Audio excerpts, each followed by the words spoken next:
పురమటవీ స్థలంబు, వీడు లేకున్నా పురం అటవీ స్థలంబు, వీని బొందని జన్మము విగత ఫలము,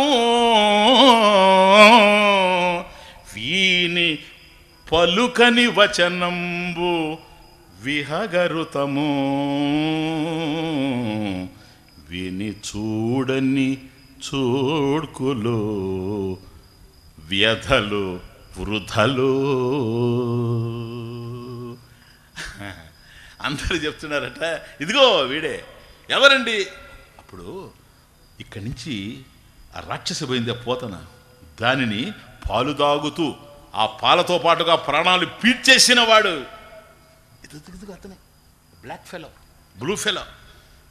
ఆ పక్కన అతను, వాడు తెలియగలుగుతాడు, అతను రెడ్ కాంప్లెక్షన్. ఇతను ఈ పక్కకుండా చూసారా మనోడు, నల్లనివాడు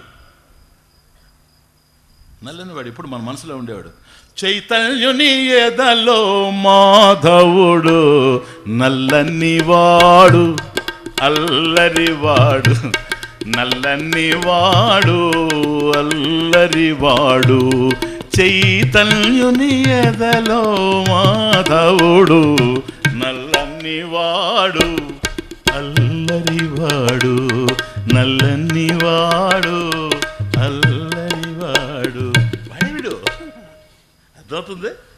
కనుక ఆ పూతను నా విధంగా ఇచ్చేసి, వీడటే నందుని వెలదికి, అనందుని భార్య అయినటువంటి యశోదకి జగమెల్ల ముఖమందు చూపిన ముద్దులాడు. కాబట్టి ఆ తల్లి ముద్దెట్టుకుంటూ, నాయన అన్న కూడా చెప్పాడు, ఏంటమ్మా మట్టి తిన్నావంటే, ఎవరమ్మా వాళ్ళంతా అబద్ధాలు చెప్తా ఉంటారు, వాళ్ళని నిన్ను నమ్మబాకు నువ్వు అంటే, ఏదో ఒకసారి నోరు తెరువంటే అలా తెరిచినప్పుడు కాంప్లీట్ ప్రపంచం అంతా చతుర్దశ భువనాలు తల్లికి చూపెట్టినటువంటి వాడు ఇతడేనట. వీడటే మందలో వెన్నలు దొంగిలి, దర్పించి మెక్కిన దాపరేడు. ఎవ్వరు పట్టుకోలేకపోయినారు, వెన్నలు దొంగలిస్తూ ఉంటే అన్న వెన్న దొంగ ఇదిగో ఇతడే. వీడటే ఎలయించి వ్రేతలమానంబు, సూరలాడిన లోకసుందరుడు. కాత్యాయని వ్రతం చేసుకొని వాళ్ళేదో యమునా హ్రదంలో స్నానం చేస్తూ ఉంటే వాళ్ళ బట్టలన్నీ అపహరించినటువంటి వాడు ఇతడేనట, ఈ లోకసుందరుడు. వీడు లేకున్న పురమటవీ స్థలంబు, ఎక్కడ ఇతడు ఉండడో. అందుకని ప్రతి చోట కృష్ణాలయాలు నిర్మించడంలో ఉద్దేశం అదే, ఇంకేం లేదు. వీడు లేకున్న పురమటవీ స్థలంబు, అడివేది అంటే ఏంటి తెలుసా? ఏ ఇంటిలో ఆయన యొక్క మూర్తి కనిపించదో, ఆయన సేవ వినిపించదో అది ఇల్లు అనుకోవాల్సిన అవసరం లేదు. వనం అది భవనం కాదు. భా తీసేస్తే భకారహ తస్య లుప్యతే, వనం. అట్లాగే ఈ ప్రపంచంలో కూడా ఎక్కడైతే పరమేశ్వరుని యొక్క ఆ భగవంతుని యొక్క ప్రేమ స్వరూపుడైనటువంటి శ్రీకృష్ణ భగవాను యొక్క అర్చన ఎక్కడైతే కొనసాగదో, ఆయన మాట వినిపించదో అది అరణ్యమే కానీ అది ఊరనుకోవాల్సిన అవసరం లేదు. వీని బొందని జన్మము విగత ఫలము, నిష్ఫలం. మానవ జన్మ ఎత్తినందుకు నిష్ఫలం. కాబట్టి పశుపక్షాదులు పుడతాయి, భగవంతుని పొందలేవు. మానవ జన్మకే ఉంది. జంతువునాం నరజన్మ దుర్లభం, కారణం అదే. వీని పలుకని వచనంబు విహగరుతము, వీని పలుకని వచనంబు విహగరుతము. విహగ అంటే పక్షులు, రుతం అంటే పలుకులు. కాబట్టి పక్షుల రవములు ఏంటో మనుషుల మాటలు కూడా అంతే.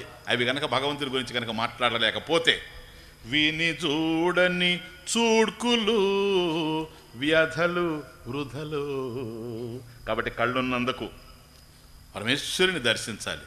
పాదోస్య విశ్వాభూతాన్ని, ఈ విశ్వంలో పరమేశ్వరుడు ఎట్లా నిబిడీకృతమైనాడో ఆయన యొక్క దివ్యమోహన విగ్రహాన్ని దర్శించడమే చేయదగినటువంటిది అని చెప్పేసి వాళ్ళందరూ కూడా చెప్పుకుంటూ ఉండారట. ముందుకు పోతూ ఉండాడు. ఈలోగా టైం అయిపోతూ ఉంది. అప్పుడు కృష్ణ కొద్ది తొందరగా నడుస్తాం అంటున్నాడట. ఎవరు? బాలరాముడు. ఈ లోపల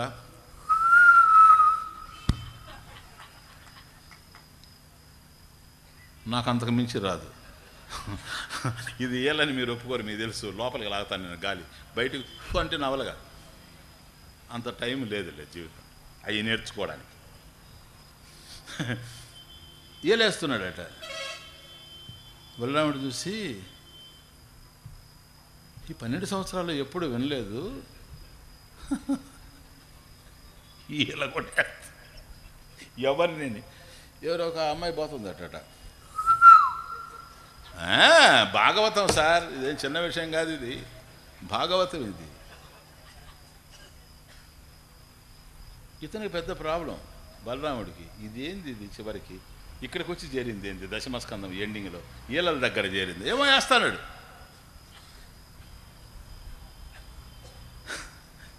ఏంటి కృష్ణ ఆ సౌండ్ అన్నాడట. కాదన్నా, అక్కడ ఏమైనా అవసరం అవుతుందేమోనని ఒకసారి శృతి ఎట్లా ఉందని. అంటే పాప ఆయన తెలియదు ఈలకి దీనికి. అందుకని నేను ఏదో వేణువును ఊదానే కానీ నేను ఆయనకి ఈయలకి కూడా తెలియదు కదా. ఈయన అన్నాడు, ఇంకేదో కాదులే ఇది. అదే పర్వాలేదు, అయితే పోదాం రా అని. అక్కడి నుంచి ఆవిడ ఈవిడ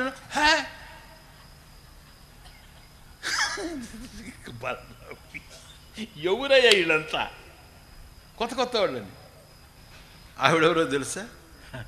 ఈ లోపల ఆవిడ దగ్గర పోతున్నాడట. పోతా ఉండు. బలరాముడు, కృష్ణ వద్దు, రావయా రావయా ఉండే నా లాస్ట్ చివర ఇంకా ఎక్కడికి పోనా, నువ్వు ఒకసారి చూడ. ఆడికి పోయి, hello may I know about you please, who are you? My darling, you are apple to my eyes, oh my sweet heart ఇవన్నీ అంటున్నాడట అక్కడ.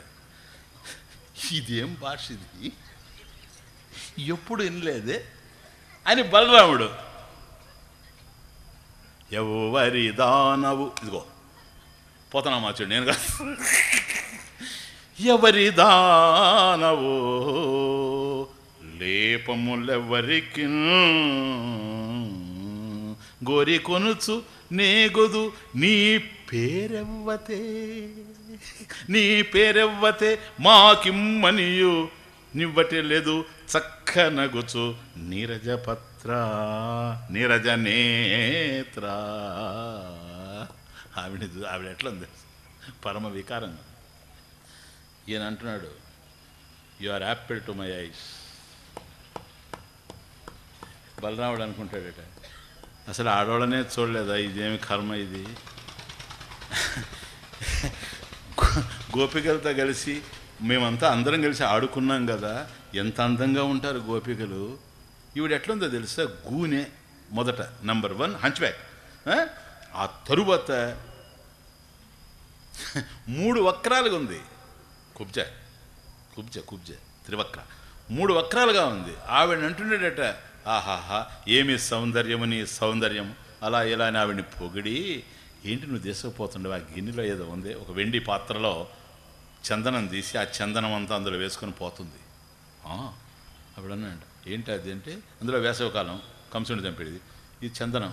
అప్పుడు అనంట, కొద్దిగా మాకు రాస్తావా? ఈ బలవాడు పడ ఏదో ఆవిడ దగ్గర రాయించుకోలేదా? ఉండాల ఉండాల, కొంచెం చల్లగా ఉంటుంది, బాగుంటుంది. సమ్మర్ సీజన్ కదా, బాగుంటుంది. హాయిగా ఉన్నాడు అక్కడ గోకులంలో. ఈడకి వచ్చి పాడైపోయినాడు సిటీకి వచ్చి. ఒక్క 6 రోజుల్లో ఇంత అయిపోతా ఉంది ఏంటని పాపం బాధపడిపోతాడు. ఉండన్నా ఉండన్నా అమ్మాయి రాయమాయ్ రాయమాయ్. ఆవిడ అన్నదట, చక్కగా రాస్తానయ్యా నేను, నా పేరు కుబ్జ, త్రివక్ర అంటే 3 వక్రాలు ఉంటుంది. 3 వక్రాలు ఉంటుంది ఆవిడ. ఇంకెట్లుంటుందో మీరు అర్థం చేసుకోండి. నేను ఈ చందనాలు తీసి లేపనం అంటే రాయడం ఎవరికి తెలుసా? కంసభూపతికి.